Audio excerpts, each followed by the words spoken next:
how many industry players in this sector are actually committed to ESG? And the percentage was only 6. So the observation that I have drawn is, first, do we really understand the value of ESG?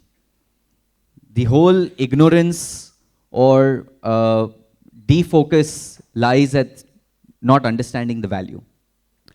Number 2 is very quick stories from Indonesia, India, and even Africa. In Indonesia, there was a gold refinery a couple of years back that was emitting effluents in the Mahakum River.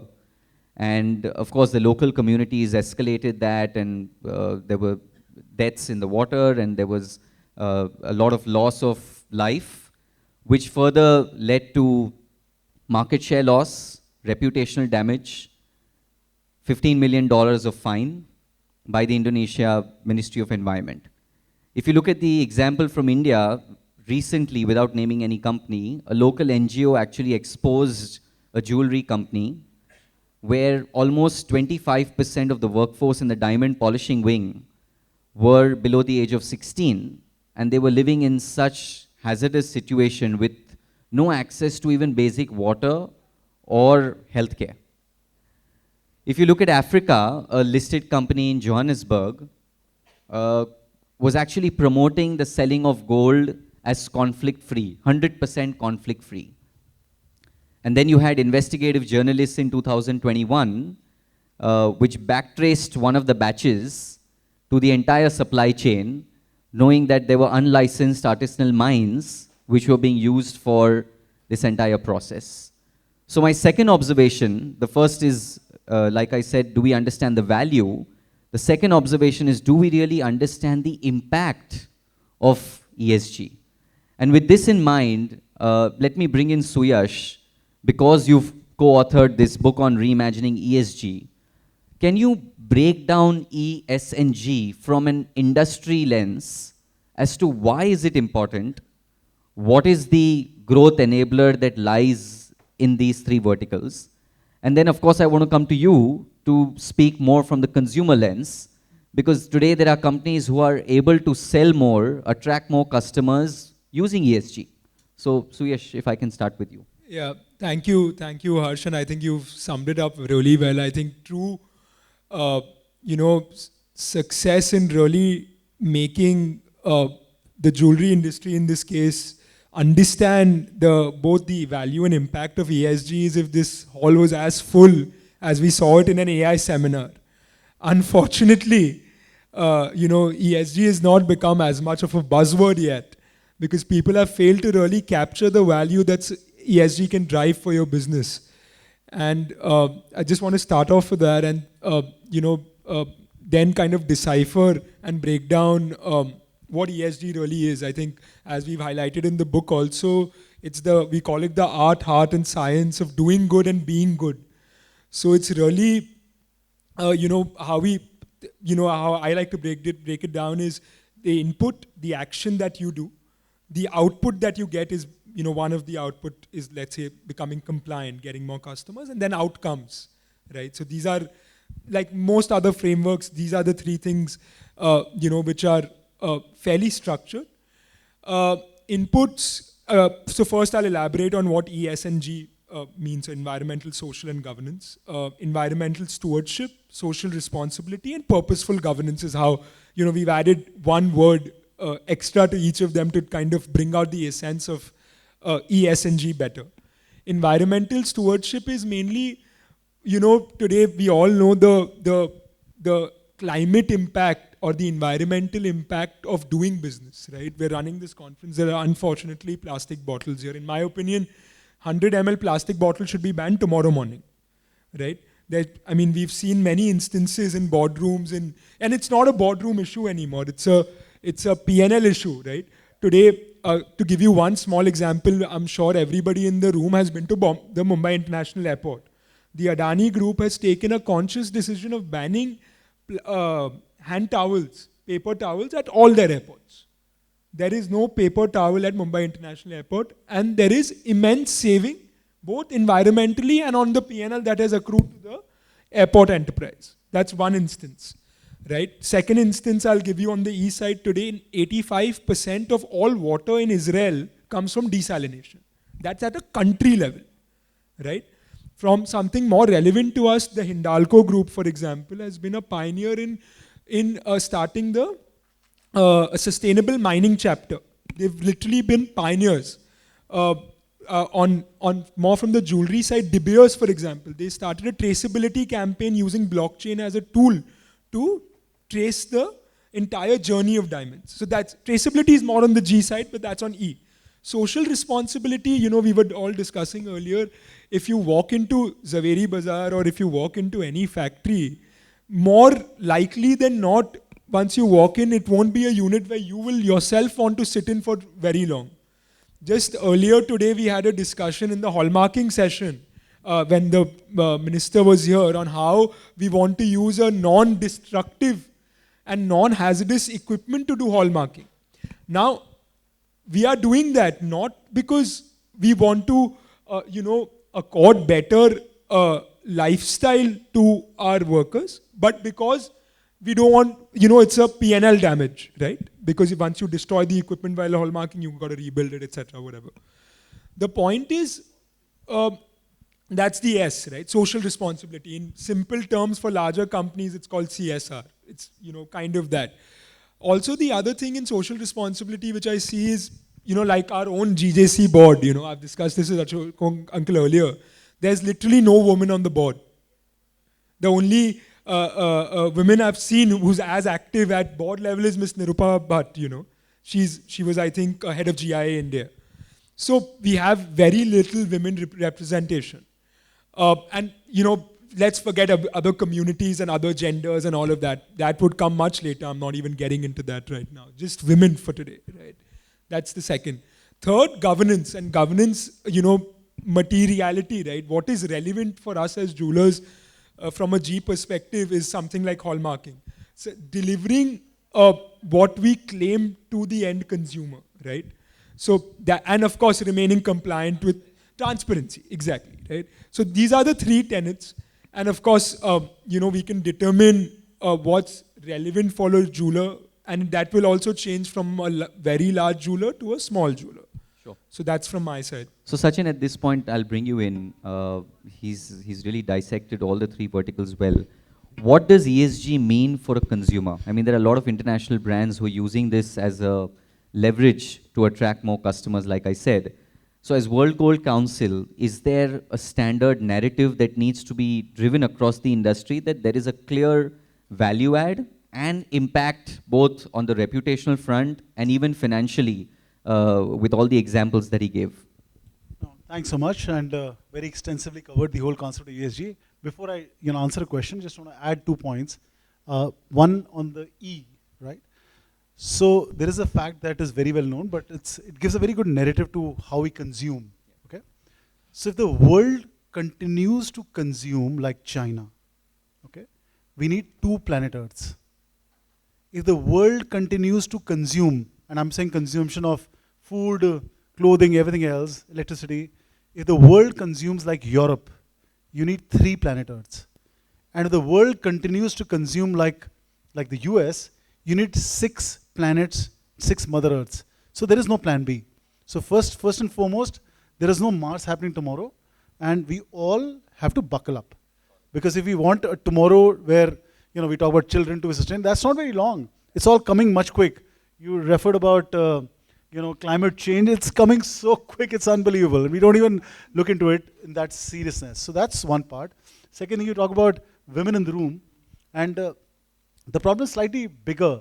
I was recently invited in one of the CEO conferences, which was people-led. So there were 48 global company CHROs. I mean, these are people who lead human resource in the world. Nestle, Coca-Cola, us, I don't know, all facets. Can you believe it? There was not a single woman in the room. So the fact that, global companies leading HR professionals in that room, I was like, what are you talking about equality? The fact is it doesn't exist. So we have a bigger narrative. I think we should also recognize what we do well. And at least in the value chain of industry, the retail part of it is very well covered represented by women. It's a women's product. It's getting there, but I think we need to push it, and I completely agree there. It's not that we should relax and do that. Now to your point, I think my answer would be that if you look at the gold or the industry value chain, there is mining as one end, there's manufacturing, trading, all of that, and the consumer at the other end. The left side of it, which is mining, is extremely regulated. ESG is not an option. You know, the fact that you have to mine responsibility is, you mentioned about Malaysia fining certain private sector companies. The fact is today you cannot even think about putting a single dollar if you're not compliant and responsible of taking care, not today, but when the mine closes, what are you going to do then, and so on and so forth. So it's, I think the industry and the governments have matured. This perhaps was 20 years back was different. 2025, I can assure you, mining side of it is, and not by will of a corporate. Will of corporates vary, but governments have made it standard and clear. There could be certain countries. There's a zero tolerance. There's zero tolerance, sir, and do accidents happen? Certainly yes. Do other issues? Certainly yes. But there is a framework at least which guides how companies have to responsibly operate. And the application of water, usage, electricity, hydrogen power, all these things are one part of it. The other end of the value chain is the consumer, and I can tell everybody that what actually Shans you mentioned around that ESG has a competitive advantage because I think the consumer is moving much more quicker than the industry. The consumer is getting to understand these things better. Like the way my daughter would think about buying habits, and I'm not saying today we've matured to the point that consumer walks into stores ke ESG compliant hai to main kharidunga or nahi kharidunga, aisa nahi hai, but it's getting there much quicker. Today you buy a $2 coffee at Starbucks in London or America. When you scan the QR code, it tells you the impact it had on the planet Earth. It tells you where the beans have come from and all of those things. And to the same consumer, when they come to our store and hum unko dete hain 10 lakh ka cheez ya 5 lakh ki cheez, will they not ask those questions? Is the fancy we're living in? Those questions are coming very quick. And people who will adhere to these things will have a competitive advantage. And younger consumers clearly will give you that bit. Now, the center of the value play, which is manufacturing, trading, other bits, I think there's a bit of consciousness that whether you started on your own, but the regulations, and within this industry, there are two parts of it. There's a gold business and other business. There's also diamond business. And in the diamond business, not by will to say that I want to do great manufacturing. There were private sector organizations which said, if you have to buy rough from us, you have to operate in ABC. There were buyers of our diamonds in America, large organizations I signed, who lay out a framework. If you have to sell to me, you have to operate like this. So the private sector moved in that direction. But the fact is that in this case, if we have to be the jeweler for the world, if you have to do all of these things, we better buck up. Because there's a huge gap. And you alluded on that in a very small manner. The fact is, when you look at the working conditions of our artisans and stuff, it's been a conversation that we hear often. There are various other elements, but all of us will have, we perhaps are in different spaces on our journey, right? And it doesn't matter what a Tanishq is doing, or what a Signet is doing, or De Beers done. Look at your own journey and make that first step. It could be a very small one, but we all have to go into that direction. Got it. Kinjal, I want to bring you in at this point because we spoke about the consumer waking up. And let's extrapolate that to the larger number of stakeholders, specifically from an RJC perspective. Do you think an RJC compliant jeweler would be able to grow the business much faster, get accepted from an ESG lens, and also scale up operations internationally, something that we spoke about? Yeah. So thank you very much for this question, very relevant. First of all, I would like to know how many from the audience know something about RJC. Ashok bhai for sure, Ashok ji, aapko to malum hi hai. So I'll just give a brief about RJC. RJC is known as Responsible Jewelry Council. It's a name of an organization. We are UK-based, not-for-profit organization, and we have a standards on ethical business practices for the companies across the globe. We give membership to, which means RJC applies to diamond, gold, silver, platinum metal, and color gemstone, which is right now covering emerald, ruby, and sapphire. So the unique part of RJC is that RJC applies to anyone and everyone in the supply chain. Means mines, to retail, whether it is De Beers, who is our member, who is a diamond miner, or Signet, who is a retailer, largest retailer of US, they are our member. And anyone and everyone across the mid of supply chain, they can become a member. Whether you are in any part of all these 5 streams, anywhere if you are sitting in supply chain, you can become a member. And when you said how RJC members can differentiate, so, undoubtedly, because RJC, the Responsible Jewelry Council standard, the standard we have created in such a way that once you apply the standard and you comply with the different provisions, you, one or the other way, you comply with either you say ESG or you talk about sustainable development goals, which covers the gender equality number 5, or climate change, which is the last week only we saw the great earthquake somewhere in one part of the world. Climate change is the most important thing, which I feel that it's going to drive entire world crazy. And if we at industry, if we don't look at it, everyone have to do their bits and pieces. It's not that we are going to do everything. Everyone have to do it. But if we don't do it, then eventually we will be in trouble and we'll put everyone into trouble. Now, coming to RJC compliance, yes, of course. RJC is, since it's not for profit and we have made it in such a way, it is the only standard which is made by industry for industry. So we have board of directors from across the globe.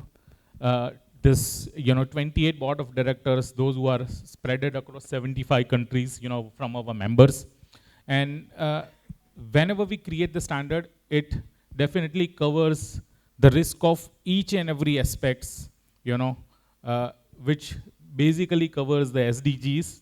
And whenever you comply it, you by default, you comply with, or you measure your SDGs, or you can very well communicate your ESG journey to your stakeholders, interested business partners and all.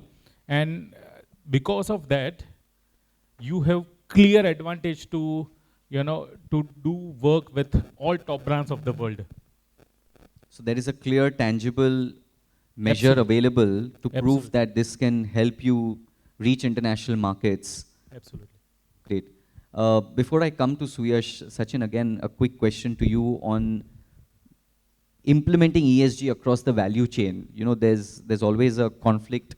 Whether is it a cost, is it a compliance? How do we look at all of that from an ROI perspective? How would you set the tone for the industry to not look at ESG as a cost, but as a real investment? Well, I think from my perspective, it's not a favor to anybody. It's a clear competitive advantage, full stop.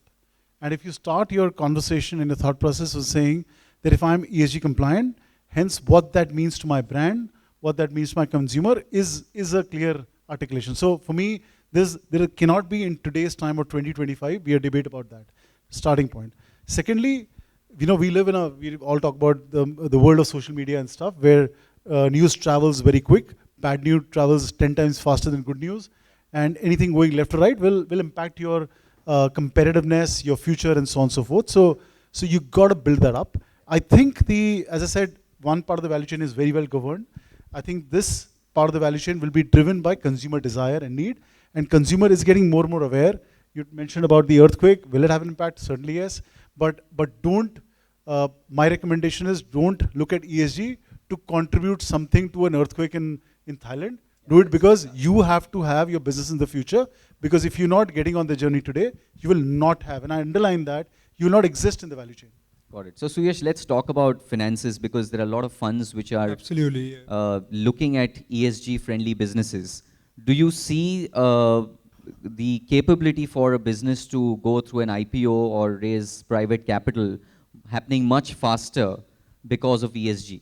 Absolutely. I think, both Sachin Bhai and Kinjal have set the context of how ESG is clearly a competitive advantage, right? And I think any competitive advantage, unless it doesn't translate to tangible reputation, profits, also, consumer, your customer retention rates, employee retention rates, there are many advantages that accrue to the company, and which are obviously tangible, right? There's a cost of hiring people, there's a cost of acquiring the consumer, etc.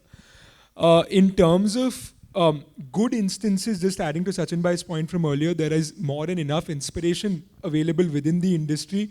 As you know, stories that we know, that we hear about, some like Sachin Bhai mentioned about Rose, having specially challenged people at the factory. Something, a story that we all have heard about is the Dholakia family, right? Like Savji Bhai Dholakia, he's gone and created acres and acres of watersheds. He's created, they more than adequately reward their employees, right? And even in good times, bad times, GJC, for example, we endlessly supported Karigars during COVID, right? We created a COVID fund, we gave vaccines. So I think the industry has stood up, and individual jewelers have stood up, but that's only been in times of crisis. And like Sachin Bhai said, Kinjal said, that this is the license to exist, and businesses that don't fall in line today will be out of business tomorrow. So that's the context with which investors have started looking at any industry, right? Today, getting compliant on each of these measures reflects the promoter's mindset more holistically. So if you're well governed and you're more conscious and you're rewarding your employees right, you are, like, I know of investors myself who go to Glassdoor to evaluate the investment, to do a due diligence on the company. There are a lot of qualitative factors which exactly. have started So I was just coming to that word, qualitative, right? There are quantitative factors, which, okay, that is your first level check, due diligence done. What is your second level check? People go to social media platforms. How many good and bad posts, and thanks to AI, all of this can be done with, almost no effort today. All I need to do is put the right links and, put the right keywords and prompts, and I will exactly know. Like today, before I invest, we invest in the markets. All of us invest in the markets, right? We try to stay away from companies that have attracted bad reputation because of not complying with CSR, for example.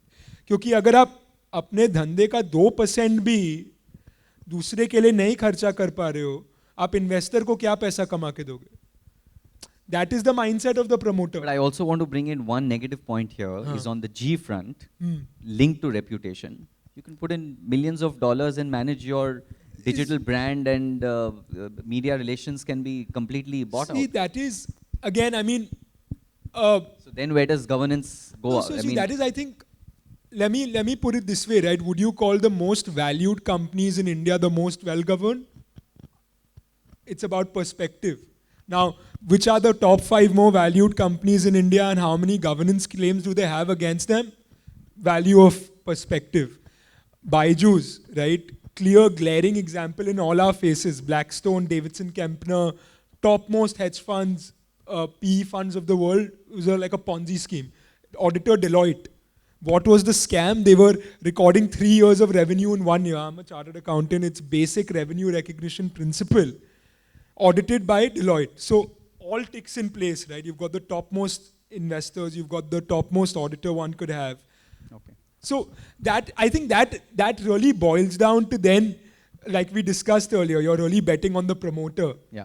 And there are things that are short-lived, right? You can run a scandal and you can manage your you know what they say, right? Like, I'd just like to end by saying that you can fool everybody on some days, and you can fool some people on all days, but not all people all the time. Maybe just one point I'd like to add, Sure. as an example, we all need to also look at what's happening outside of our business. And maybe one example I'd like to share, which is one of the smartest guys I've met, is a guy who owns a Lemon Tree Hotel. This gentleman called Mr. Patu Keshwani. Just अगर आपको सबको नहीं मालूम हो, lemon tree जो hotel chain है, वो India की लार्जेस्ट होटल चेन है. उससे जो सेकंड नंबर पे आती है, वो उनसे 40% साइज की है. आपसे सोचिए, 60%, मतलब अगर उनके 100 होटल हैं, तो नंबर 2 जो होटल चेन है, उसके 40 होटल हैं. So they're big by that magnitude. Now, Lemon Tree Hotel में the employment 25% of the workforce, 25% जो उनके यहाँ लोग काम करते हैं, वो डाउन सिंड्रोम kids हैं, right? Now, when you meet the guy, he says, "You think I'm doing a great job?" and it's a great thing for society. It's not. It's competitive advantage. Consumers, when they see that, they are loyal, they love it, they tip more, they want to pay more, they argue less. The investors love it. So, to your point, don't do it for, helping Thailand's earthquake. Do it because this thing will matter on your value. And Okay, I so would- then, So just to add one more point into IPOs thing, and this is genuinely, example of what I'm facing and going through. Most of the jewelers or retailers come jewelers, those who are joining, going to go for IPO or going for IPO, they are literally coming to me. They want to become RGC member like now and now because we want to do everything, from the first day, everything right. I just want to add one more point from my person. I'll just take a minute more. We have Yeah. time. We'll take Yeah. 10 minutes more. That's fine. So my own example, right? When I started off, I quit my job at 25. It's been 5.5 years of entrepreneurial journey outside of the jewelry space. And most of our work is with the government because we work in the energy space and the water space. And the thing that helped me get traction and actually build that faith out in the government is the not-for-profit that we built. We built a not-for-profit to clean rivers. And we built our entire government network with that not-for-profit, which is now helping us reap benefits in all our other ventures, in consulting, in energy. Harsh knows, a thing or two about it. So I have experienced that myself. There is real value that investors, the government, it really, when you start contribute, today the government's responsibility, like in most countries, is to run social work. When you start contributing to the government's work, is when they start they start seeing you from a very different lens. And I've experienced that myself. So I just wanted to kind of share that. so concluding the panel with a very, very harsh and important question for each of you.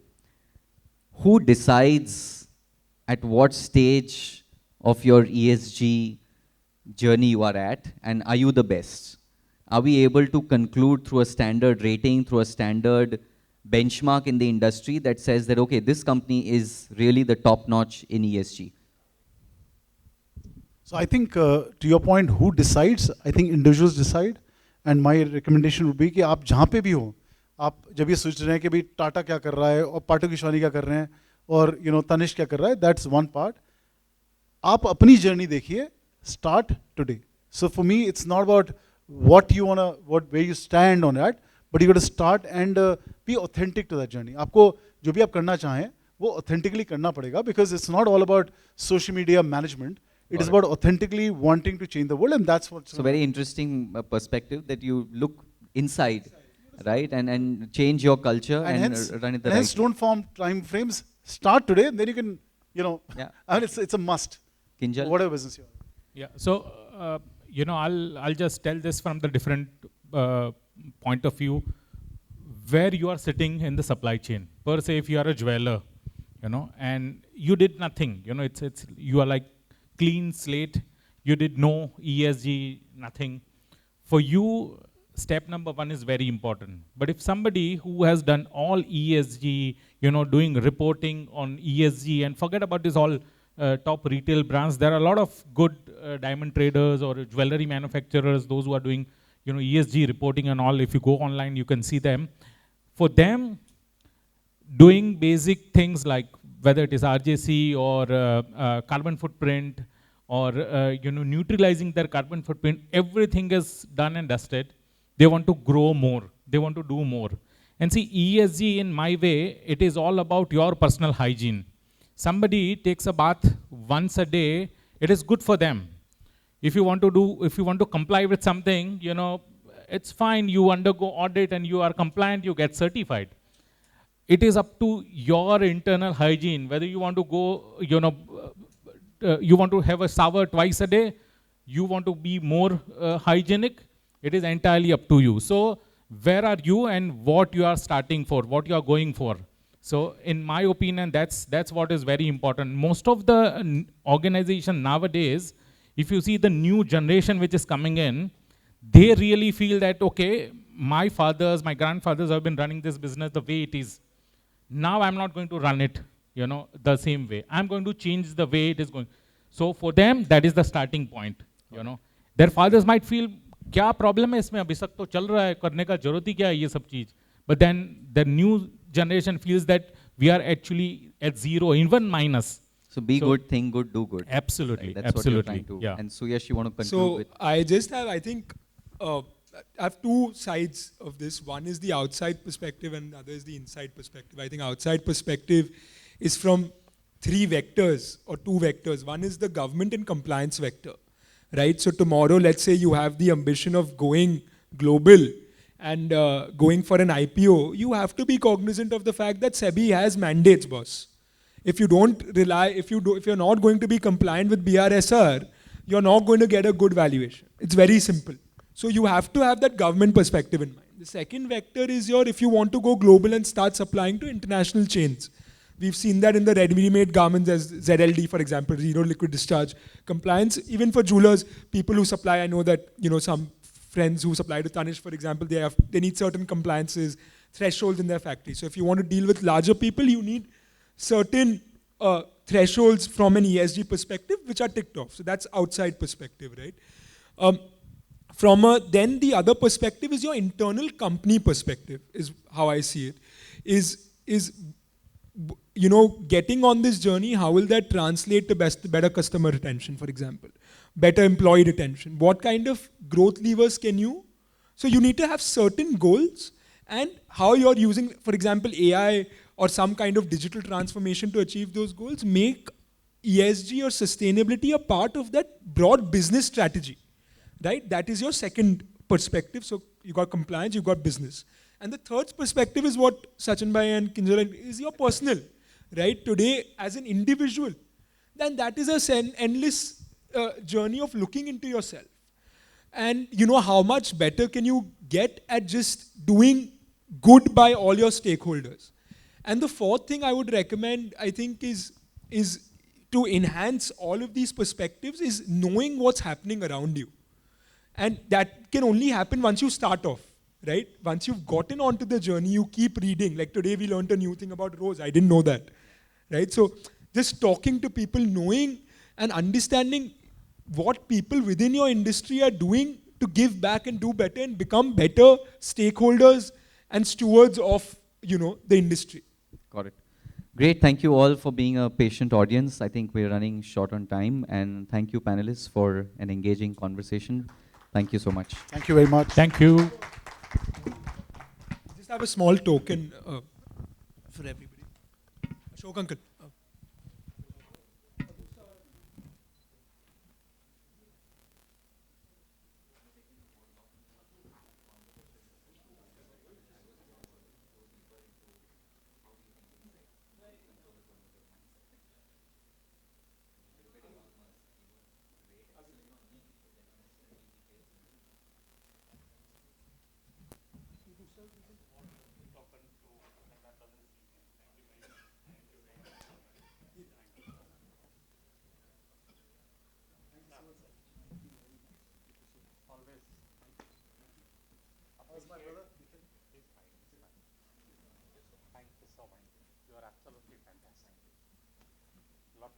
Please come and we get a photo.